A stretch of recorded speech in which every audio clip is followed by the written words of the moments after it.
Let's decorate a £250 wedding cake, and for reference, this is an 8-inch heart cake which is 4 layers tall. So now that wedding season is officially over, let's talk about the wedding tag. So I definitely know that sometimes there's this stereotype that bakers just up the price by a couple hundred anytime you mention a wedding.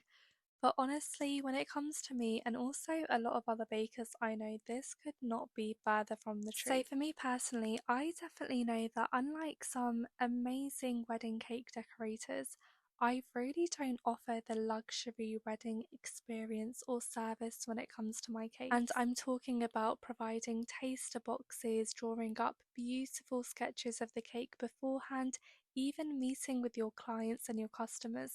Honestly speaking, everything is done for me via my DMs with some inspo pictures, etc., and I rarely ever need to draw out my sketch. And honestly, most of the time they want a cake that I've already made in the past, which just makes the whole thing so much easier. So with that being said, for me to add on a wedding tax would just be ridiculous and morally wrong because I don't offer a wedding service.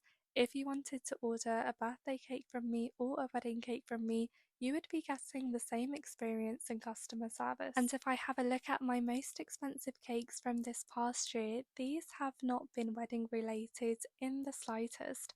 In fact, these have all been for first birthday parties. I do also get asked a lot of questions on how I price up my cakes, so I think it's always really important to start off with a base price. So for reference, the cake in this video is a 4 layers 8-inch cake, and my starting price for any of these cakes would be around £180 to £200. And again, this is for any occasion. It can be for birthdays, engagements, weddings.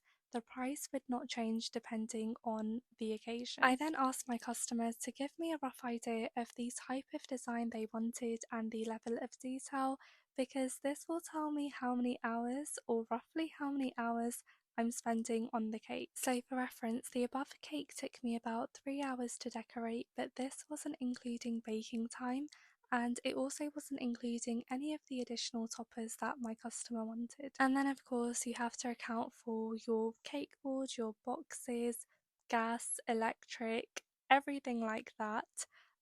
So yeah, it's definitely quite difficult to kind of figure out the right price for any cake. Oh my goodness, guys, I completely forgot the most important thing, which is the price of ingredients. Oh my goodness, I have no idea what is wrong with me today. I've definitely had my fair share of undercharging for cakes and even making a loss, but I think I'm finally at a point where I think I'm charging for my time adequately. But here is the final cake. Oh my goodness, guys, my customer absolutely loved the cake. I was obsessed, she was obsessed.